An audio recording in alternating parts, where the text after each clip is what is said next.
Welcome to the Care Right podcast, your go-to resource for all things elder care.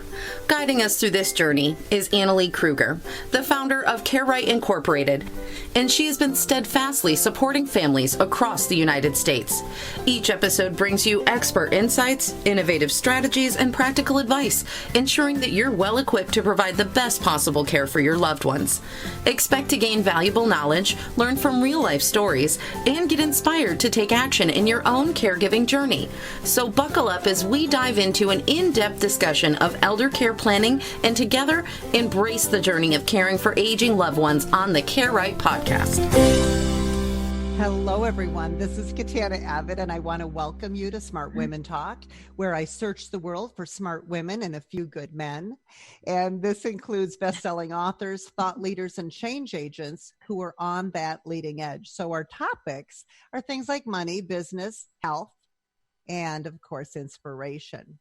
So for those listening live today on one of our on the Contact Talk Radio Network, I want to share that it is November, which is National Caregivers Month. So for the last few years, we have been honoring this because it's the time where we honor those people in our lives that are caregivers. And so we're interviewing President of Care Right, Inc., and you'll know why when you get to meet her, because she is such an expert in this area. And Annalee Kruger is the president of this organization, and she is going to talk about the importance of having an aging plan. You might say, what the heck is an aging plan? Well, we're going to talk about the true toll of caregiving without a plan, what an aging plan is and why it's important to have one, and ways to avoid caregiver burnout. So in a moment, I'll introduce you to Annalee, but first I'm going to share my tip, and I'm going to begin with a quote by Rosalind Carter. She said there are only 4 types of people: those who have been caregivers, those who are caregivers, those who receive care, and those who will be caregivers in the future. That's all of us, guys. So are you prepared for that call from one of your parents or a loved one that could turn your life upside down?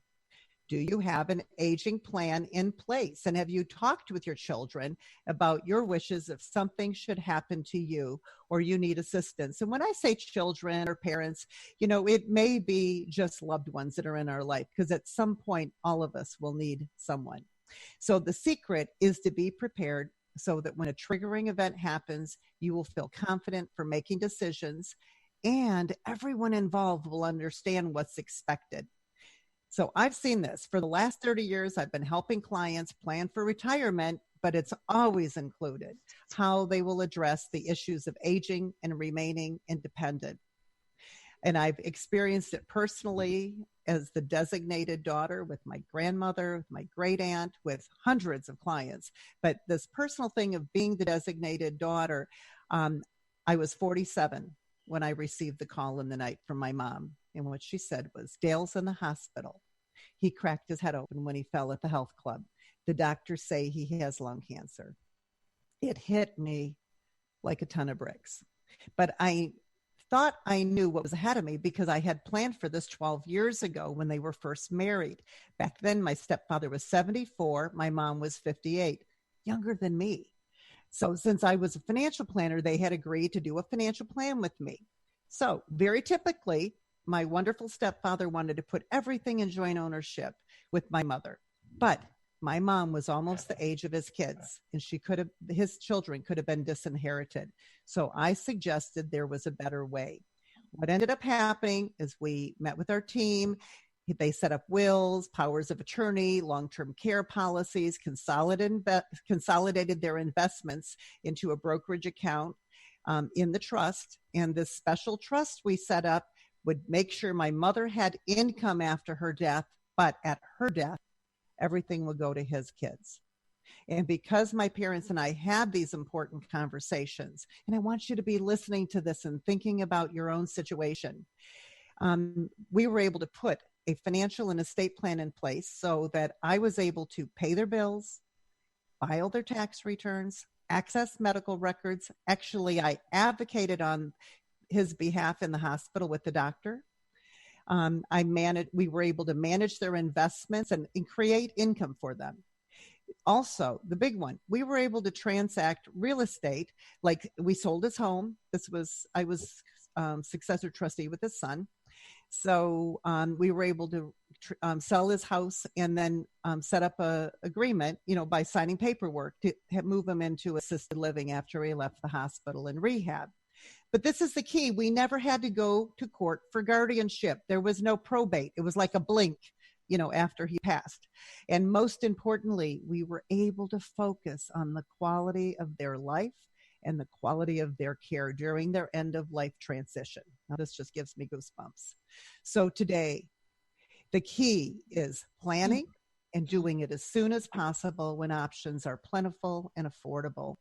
So now I'm going to introduce you to Annalee, and she's going to share some of her wisdom and her strategies of how to avoid caregiver burnout and what you need to do to be prepared.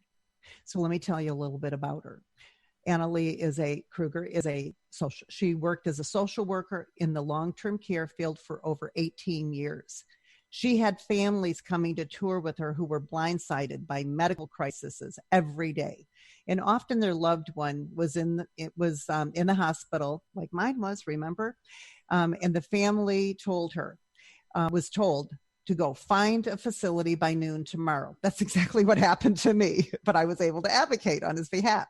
So nearly every family member had no idea what their loved one already had in place for a plan, what their resources or insurance was, if they had medical or financial directives in place, and they had no idea of what to look for and ask for about during that tour.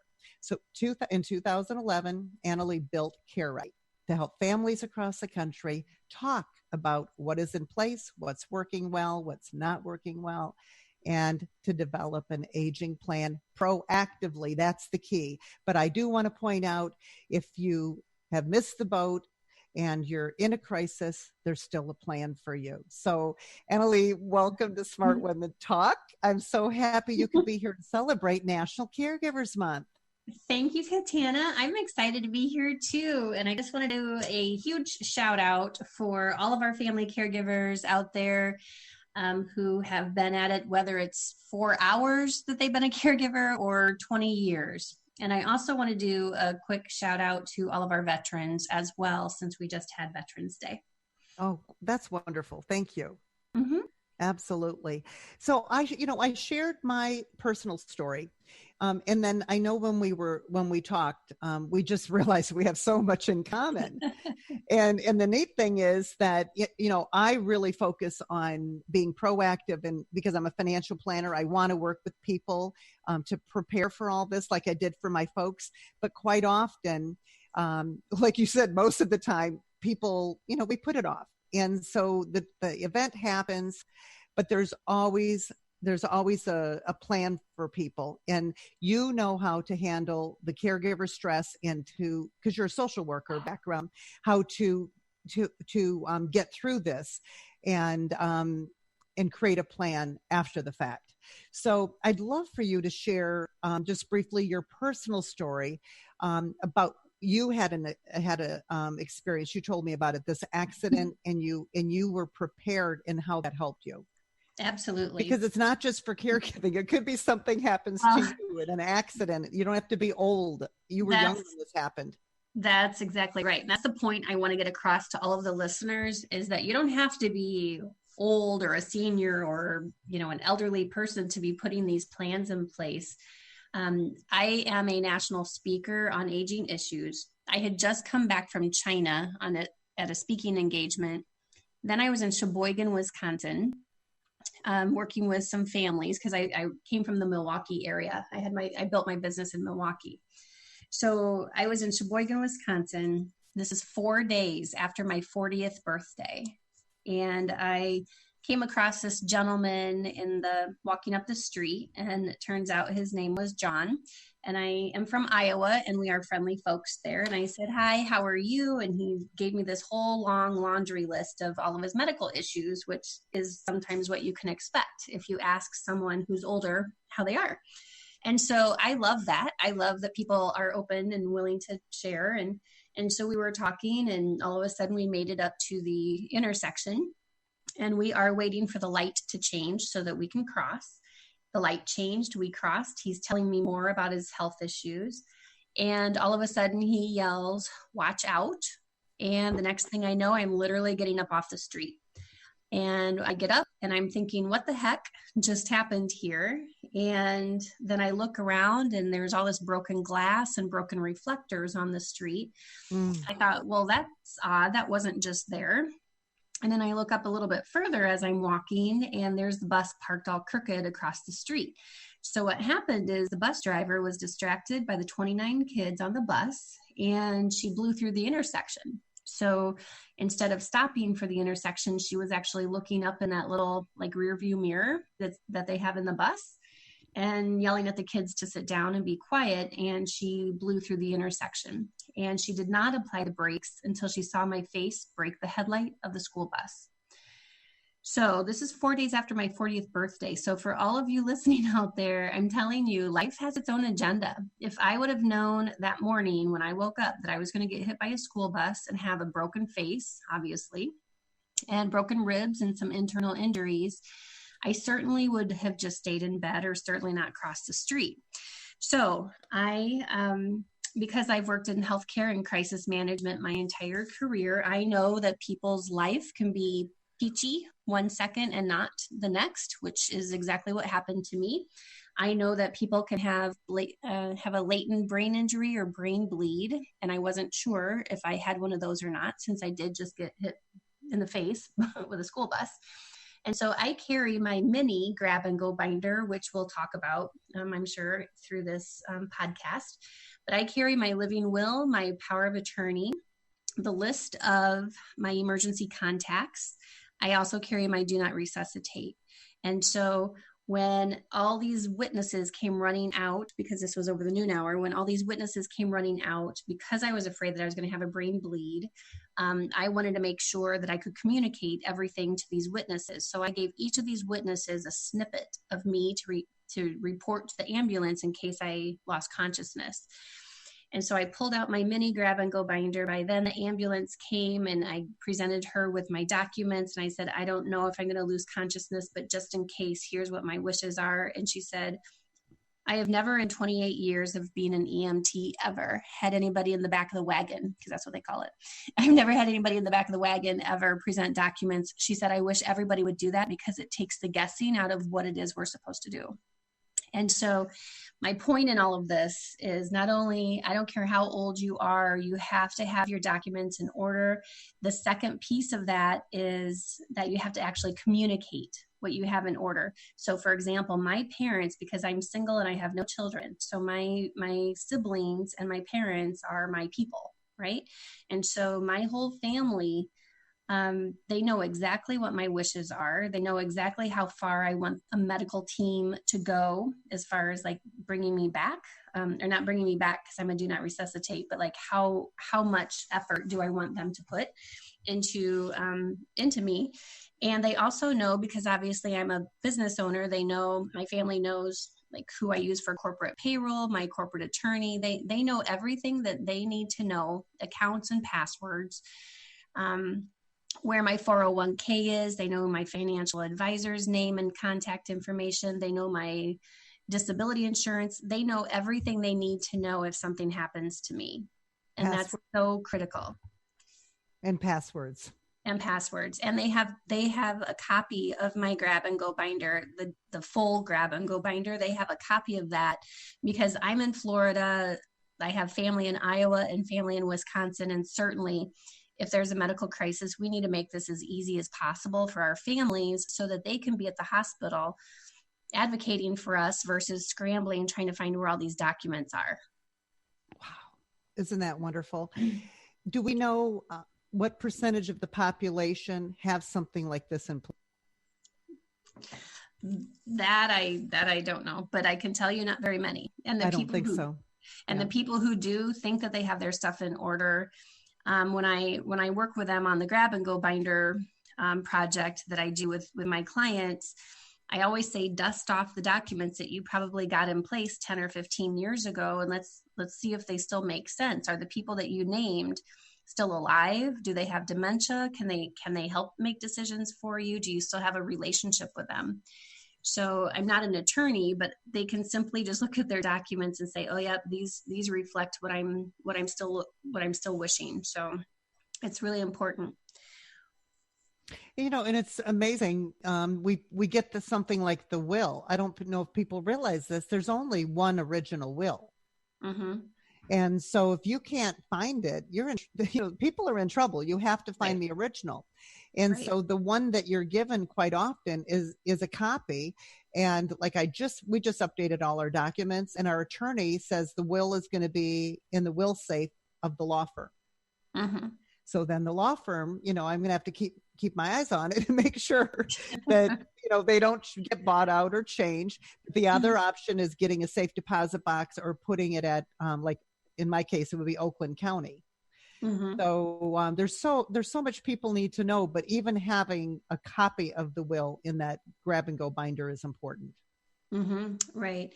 Having a copy of everything, because I can, when I talk to families and when I do these podcasts and speaking engagements, my perspective is coming at it from the consumer who did not plan ahead, because 92% of my families come to me in crisis because they didn't plan ahead, or they didn't think to, or they just, it never occurred to them. Oh yeah, dad has dementia. What should we do about that? So people get busy, and I get that. And it doesn't occur to them until they're kind of forced into it, really, to say, oh, we need to step back and figure out what are we going to do with mom and dad now that they're aging and maybe there's dementia, and should they be living at home, and what's that picture look like? And so, the reality is that 92% of my families come to me in crisis. So for those of you who may not have put a plan together proactively, don't worry. There's still options and opportunities. It's just that obviously if you wait till there's a crisis, your options are going to be much more limited. And it's going to be much more expensive to figure out what your options are. So for example, if you have to hire an attorney to come out to the hospital to meet with your family, they're going to charge a lot of money if they have to do that on a weekend.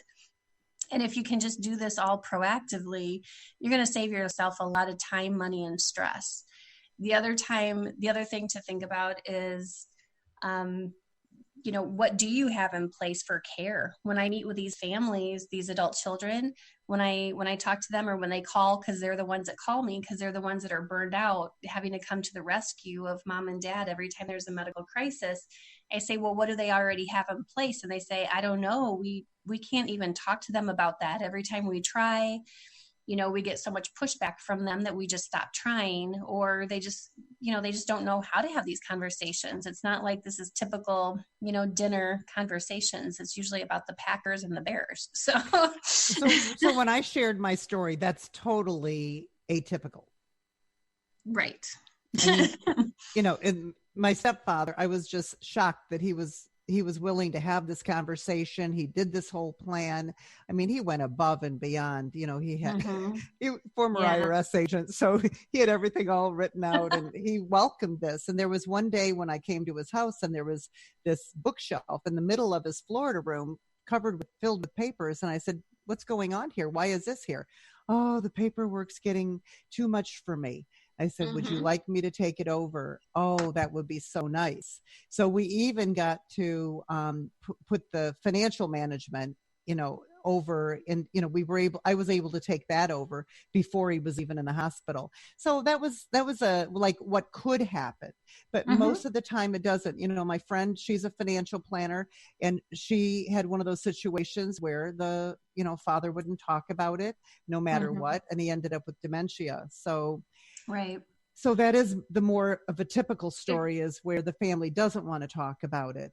Well, and it's challenging. I mean, and it's kind of like an onion. I mean, there's so many different layers because, in my experience, it does not seem like, and I've been a social worker for 25 years. So when I first started as a social worker, working with families, putting an aging plan in place, I could easily go to Ethel and Marvin's house, and the kids could easily gather around the kitchen table because they lived down the block.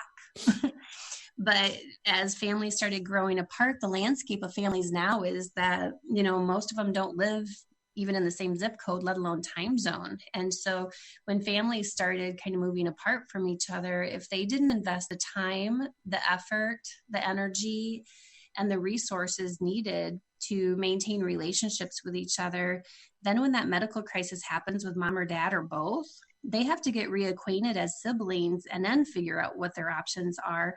And families don't seem to be as close-knit as they used to be. And the other challenge is, employers aren't like they used to be. They don't always seem as necessarily family friendly, and they can only do so much for support for their employees who are caregivers. Because at some point you're going to have to put an aging plan in place just to keep your job. And we can talk about the statistics on employees who are caregivers and what that really looks like. Yeah, because it is Caregivers Month, and let's talk a little bit about the typical family caregiver. Are they working? Is it a woman? And because I do know that 70% of the issues around coming to work late, having to leave early, have to do with being a caregiver. That's a huge number. Right. And I've got some information here from the Alzheimer's Association, as well as Genworth did a study in 2018 on just the toll of, the financial picture.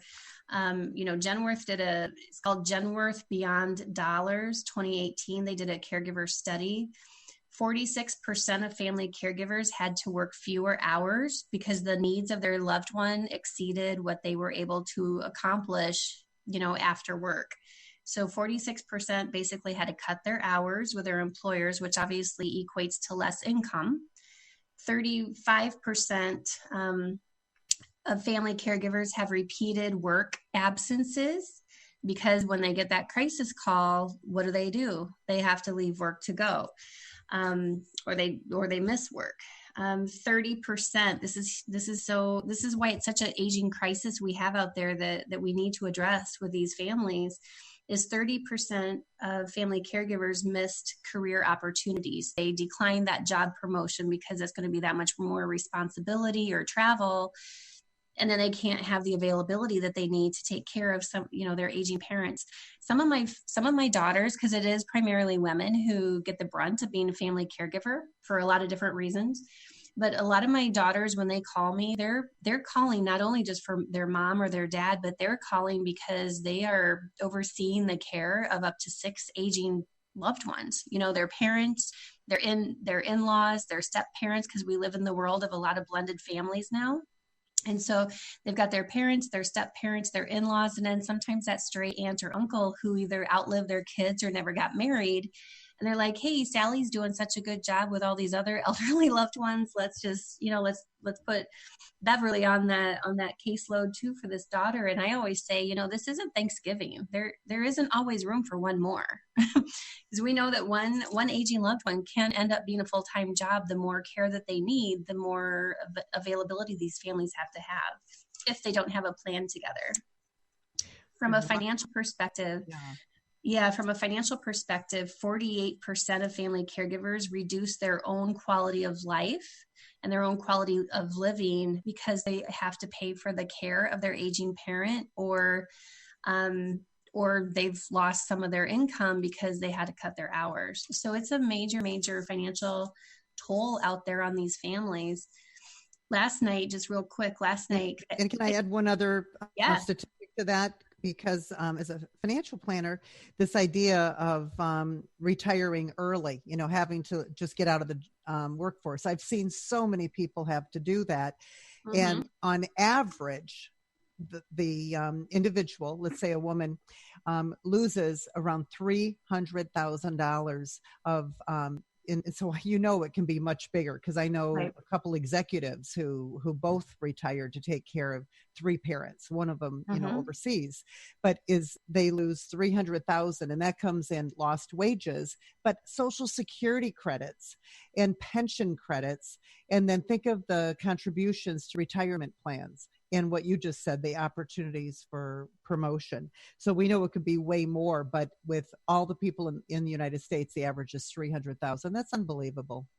Well, and you're absolutely right. And that's, the statistics that I just kind of shared with you, those are just from Genworth. I can tell you just from doing this for a living that every single day I get about 3 crisis calls from families across the country. So last night I got a call from a gentleman, a son-in-law actually, from up in Massachusetts, and he called because he had heard me on a podcast, and he said, I want to learn more about these care options for my mother-in-law, and she has dementia. And when the mother-in-law came to live closer to her family, and his wife is an only child, so there's a whole element to that as well. So when the mother-in-law came to move closer to where her daughter lives, she was in such a bad way, health wise, that the doctors thought she was going to pass away. So she was actually on hospice.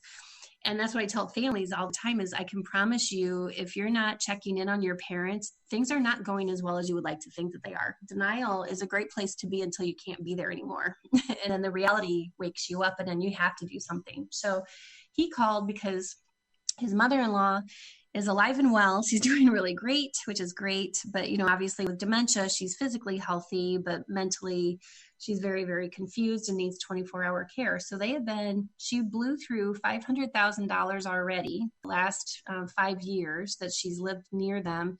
So she's depleted all the money that she had.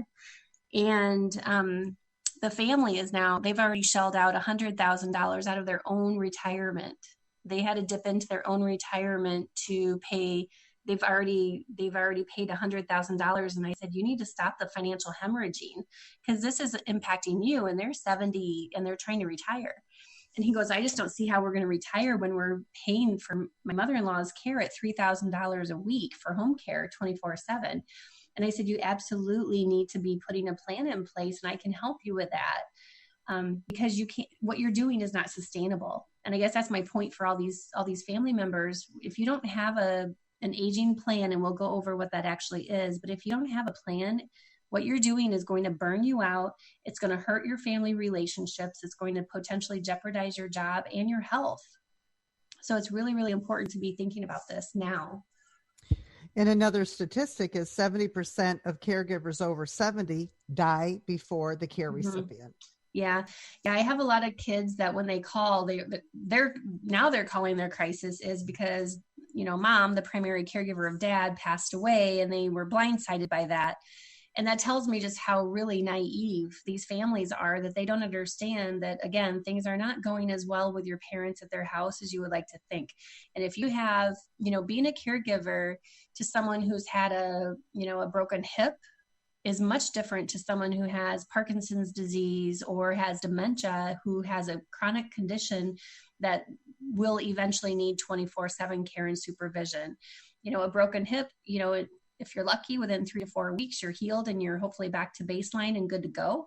And so your caregiving stint is pretty intense, but for a short period of time, whereas the aging journey, it's bumpy. There's a lot of in and outs of the hospital. And when these spouses call me, and they're taking care of a loved one with memory issues, they can't get a decent night's sleep. They're not eating well. They lose weight. And it's usually when the kids come around holiday time, then they're like, oh my gosh, we haven't been here to see our parents for 2 years because we don't have enough vacation time to, hit all of these aging loved ones' residences throughout the year. And they're shocked. They're just floored that their parents do not look good. They're not doing well. They're not taking their medication. And they're just blindsided by that. We look at Hurricane Irma, because I'm in Florida, look at Hurricane Irma. We had all these aging loved ones that flew up to be closer to their adult kids out of harm's way.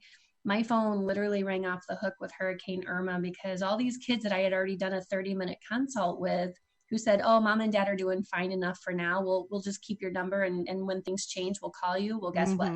Hurricane Irma happened. And they had their parents up there for a week or two. And they're like, oh my gosh, we didn't know dad was incontinent, or we didn't know that mom was falling every day, or we didn't know dad was so confused. He kept coming into our bedroom at 3:00 in the morning thinking it was time to get up. Or they were with us for a week before we realized they weren't taking their medication. So it's a real problem out there. So could you talk just briefly about these signs of caregiver burnout? What does, Mhm. we can go in the house and see there's some issues here, but the caregiver burnout, and especially, can you even notice caregiver burnout if you're long distance? Like, is there a little Oh, red sure. flag? Okay. Oh yeah, you absolutely can, but you have to be keyed into it. I think that's where some families fall short is, we're all in a hurry. I know that when I call my parents, it's usually when I'm, hustling and bustling, en route to somewhere else. And that you really do, you have to really listen to what they're really saying, even if they're not really saying it. So listen for things like, oh, this is really getting hard taking care of your dad, or, dad snuck out of the house again, because they don't want to sometimes really share the extremeness of what's really going on at the house, but they'll give you little cues. You just have to listen for them. But you also, if you're an adult child, you also have to be more mindful and more cognizant of what questions to ask, especially if you don't see them on a regular basis, because a lot of families don't see their kids. And so I always encourage, we're so blessed to live in the world of technology. So, a lot of seniors have a cell phone, or they're on Facebook, they have some sort of technology. This age group of seniors, most of my clients have internet and they're on Facebook and that kind of thing. So I always encourage, do video meetings with your family, do video calls with them so you can actually see them. Are they losing weight? Does your mom look exhausted? How's your dad holding up? Do they look like they're well cared for? Are they bathing? And, if your mom always had her hair done nicely and makeup and lipstick and jewelry, does she still look like that, or is she starting to slip a little bit? And listen to how they talk. Are they able to communicate their needs effectively and answer questions? Are they responding to you appropriately, or are they having trouble finding the right words? Do they ask you the same thing over and over again? That's a sign of some memory issues. Are they crying? Are they tearful? Because that's, seniors are at high risk for depression, and a lot of people don't notice that. Ask them, when's the last time you got out of the house? When's the last time you went to book club? When's the last time you went to church, Bible study? Are you getting out enough to do the things that you want to do? And relationships can be a little bit dicey depending on, your relationship with your parents and so forth. But asking these types of questions where you can get more information, and for sure, actually visit them. That's going to give you a really good picture, because then you can look around the house and say, oh my gosh, it looks like they can't manage their mail because there's, 3 months of mail piled up. Like I noticed, right? Right. And when I do these assessments and these family meetings, I have them literally carry me around on the laptop so I can look around the house. I'm like, okay, so we need to talk about mail management. That's what I call it, mail management. Oh, it looks like the house needs some, cleaning. Maybe your parents just can't get to it enough, or they're short of breath, or they have pain. So when you're at the house, look around. Does the refrigerator, is it cooling things properly? Look in the pantry. Are they eating outdated food? Look in the refrigerator. Are they eating outdated food? Look in the medicine cabinet to make sure that what they're actually taking, and who their doctors are, but also if they're not taking outdated medication. I always say, look around the car. Are there more dinks and dents than there might have been last time you were there visiting? And I know this is gutsy sometimes, but have them drive you somewhere. And that way you can get a sense of, okay, how is their reaction time? That driving is a whole nother topic, but jump in the car and have them take you somewhere and see how well they do. So those are just a few things. And ill-fitting clothes is another thing, because weight loss. Or dirty clothes. Not dirty the laundry. That's right. Dirty clothes. And when you go to the house, you're going to be able to, in 1 or 2 sniffs or smells, you're going to be able to know if there's some issues there or not. The bathroom and the kitchen are going to be your 2 most telling rooms, because if they're eating expired food, then obviously that's going to not do well with their stomach. So check out the kitchen, because that's going to be pretty telling. What are they actually eating? Are they eating food, or are they eating like cupcakes and potato chips because that's easier for them to eat? And a lot of families don't realize oh, mom, all she eats is junk food. Well, that's because she probably doesn't have enough energy or stamina, or it's too overwhelming to do menu planning and meal preparation. So think about their nutrition. Yeah. And the bathroom is telling, because if it's messy with, bathroom stuff, that's going to tell you that they probably need some help with their assistance going to the bathroom and making sure that they're clean and dry. Well, and even if the shower is set up safely, because that can always be changed with grab bars. And what I noticed at my folks, she had throw rugs, the old style throw rugs all over the place. And that scared me to death. I had to get those out of there immediately. Yeah. Yeah. And check the toilets, especially the toilets that they usually use. Are they high enough or low enough? And do they actually work? I've been doing this a long time, and you'd be surprised at things I walk in on, and this is how they live.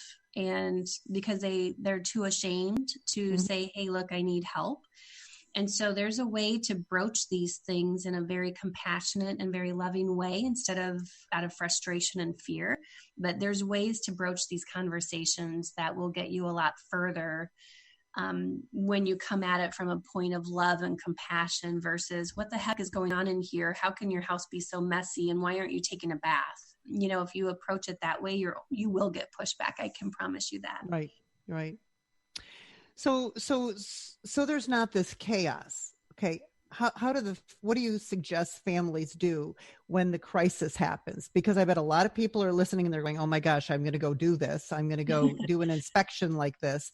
But if they notice that, they may say something, family members may argue with them, there's so many different opinions, right? Right. And yeah. So what do you suggest they do next?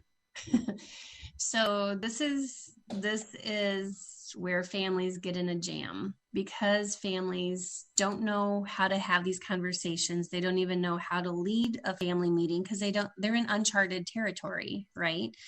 This is the first time that they've probably ever had to think about these things. And the adult kids are probably sitting there going, oh my gosh, I don't even know how to bring this up to mom and dad. And your parents are probably thinking, well, I'm the parent. What do you care how much money I have and what my goals are? Well, it is important, because at some point there is going to be a crisis, and there certainly will be a death.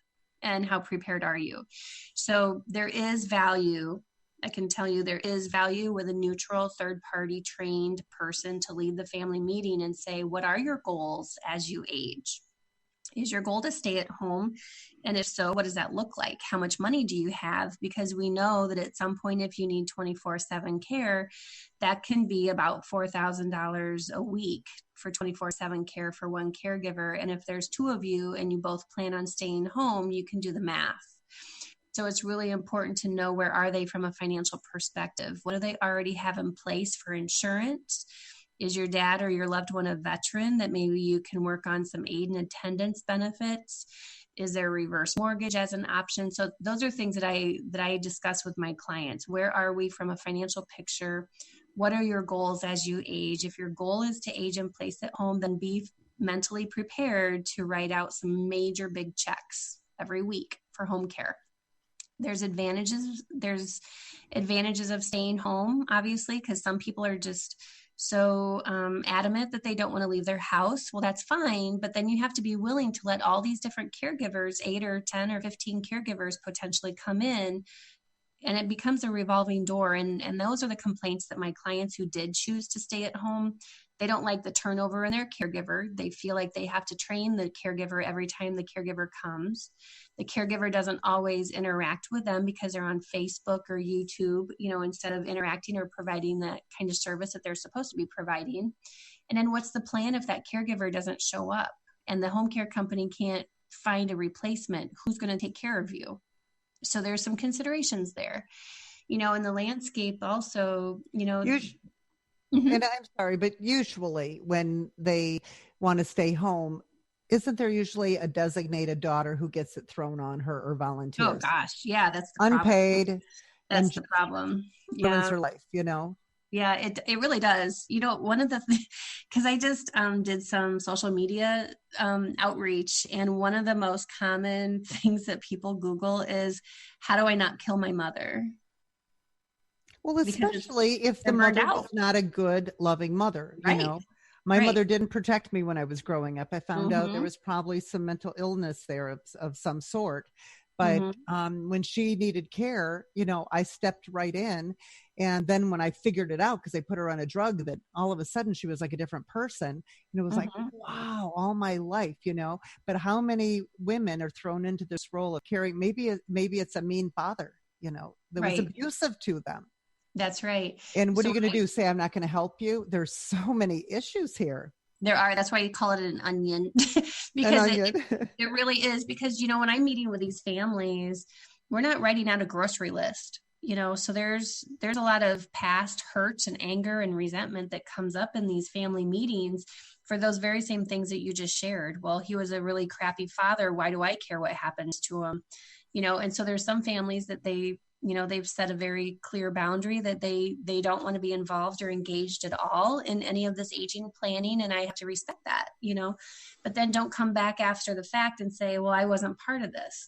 Right. Right. So, so we talk about what is the aging plan? What are your goals? What are your resources? But really, you can have goals and resources, but there's still that extra element of you have to make informed and smart decisions. So when people tell me, because again, I come at this from my experience of what families who didn't put a plan in place, what happens. There's a lot of family fallout, and it doesn't have to be that way. Aging does not have to tear families apart if we can work together as a team and make informed decisions. But you're right. There's, everybody has their own idea of how inheritance should be spent. They have their own idea of what quality of life means for their parents. And it's really a matter of just sorting out these topics with a neutral third-party person that can lead these meetings so that it doesn't end up being just a big family fight. Because that's what happens when families try to do these meetings sometimes on their own. There's too much emotional junk that gets brought up. This way, like when I do it or other people that probably do similar things, I lead it like a compassionate business meeting. Tell me how your family operates. What are your goals? Where does it make sense for you to live? If you live here in Florida, but all 6 of your kids live in 6 different states, where might it make sense for you to live? Because we know as you get older, you're not going to get healthier and more vibrant. Right? You're going to get more dependent and vulnerable, and you will need a care advocate, and you will need to be near someone that can, oversee your care and be there to support you. So where does that make sense to move to? And so we look at different retirement communities based on what our clients can afford. And then we coach these families on what to look for and what to ask about during the tour. And really the goal is to have your loved one on the waiting list of 2 or 3 different communities so that if things change quickly, you're at least have a higher probability of being able to get in for care instead of, winging it. Because the one thing consumers don't think about, and this is why it's so important to work with a trained family facilitator, because families sometimes think it's the Marriott. Oh, I want to go there Tuesday or Wednesday, and that's where I'm going to live. No, you have to financially qualify to get into these communities. You have to physically qualify, and you have to cognitively qualify. And what happens when people have said, well, I'm going to age in place at home and stay home until I can't stay anymore. Well, that's fine. But then you probably just bypassed assisted living level of care. And now the only thing you're going to qualify for is long-term care or nursing home. And that's a very different look and feel and price point. Absolutely. So let's take a moment right now, because I want to talk about you talked about home care and the costs there. Let's talk about the idea that there's this assisted living and then there is nursing home. And some facilities have independent living, like near us, we have Run. It's an Erickson facility. So they have the independent living, and a lot of professors go there and they have lectures, and it's very nice. And they still drive, but they have to give X amount of dollars, like $500,000 to move in there, but then they promise to keep them.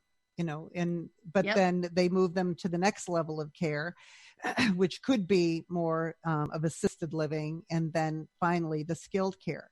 Because I do want to share something. My mother went to assisted living, like when I first got them into independent living.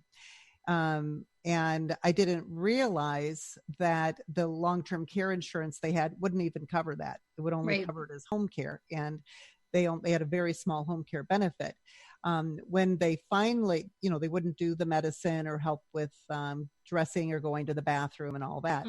But when I got my mother to Sunrise Assisted Living, they have a memory care there, but she was pretty independent when she first got there. And because he had purchased long-term care insurance for her, she had like 60% of her long-term care benefit could go towards this assisted living. This was one of these really older policies. So it had percentages and that kind of thing. But between the survivor pension he left her and this long-term care benefit, the two of them came to $7,000 tax, pretty much tax free. Well, anyway, $7,000 per month. We never had to touch his money or her savings.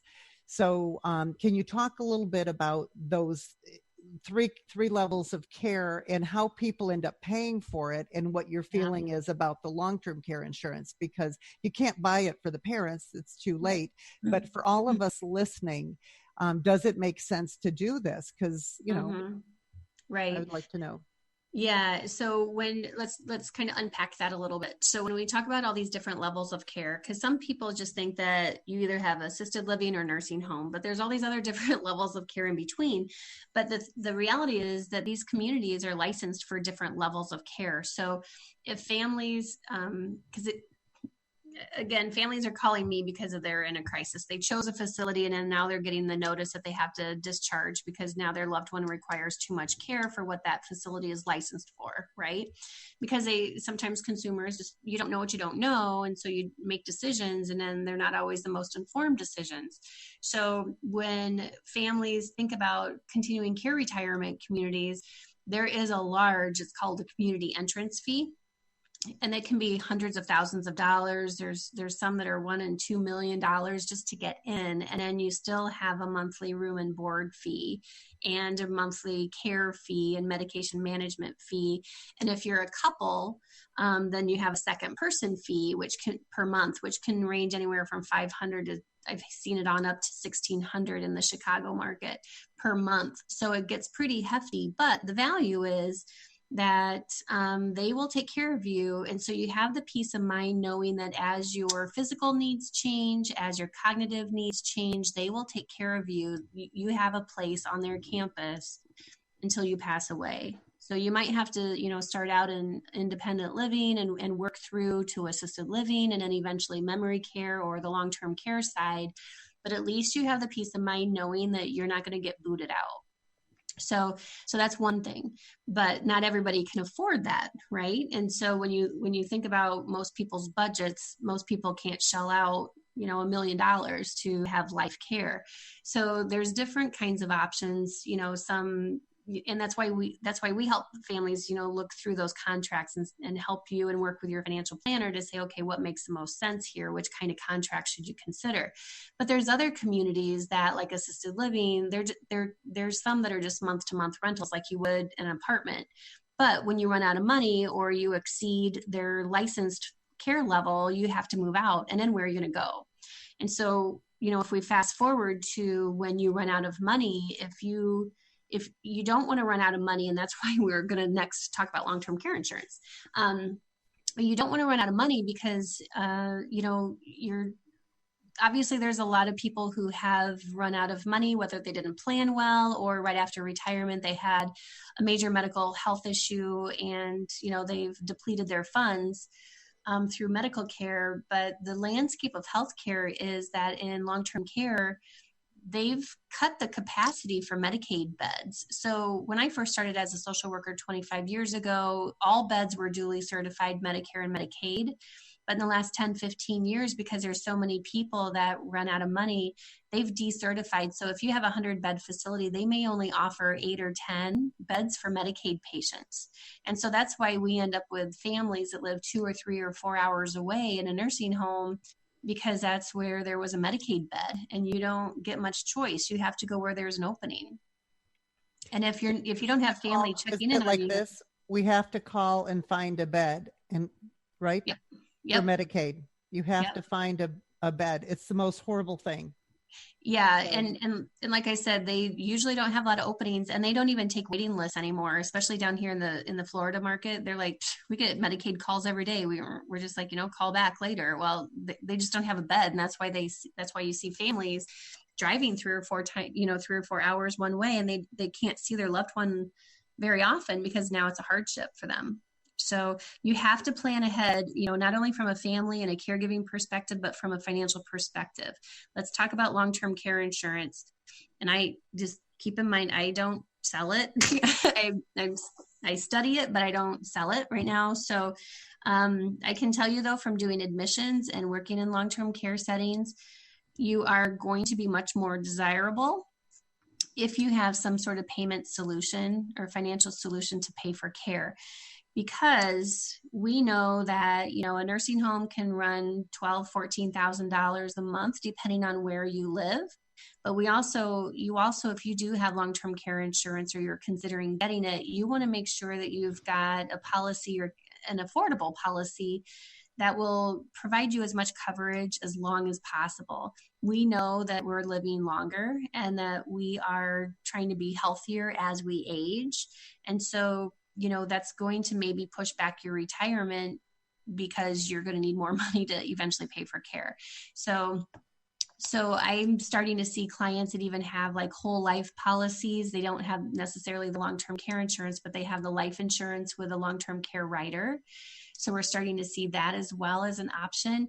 But I would strongly encourage anyone who is listening to this, really sit back and think, how much can you swing financially? If you ended up needing $4,000 a week in home care, how long would you be able to afford that and still not deplete your funds and end up in a nursing home, Medicaid nursing home? So like I said earlier on this podcast, you have to financially qualify to get into these communities, and you will be more desirable if you do have long-term care insurance.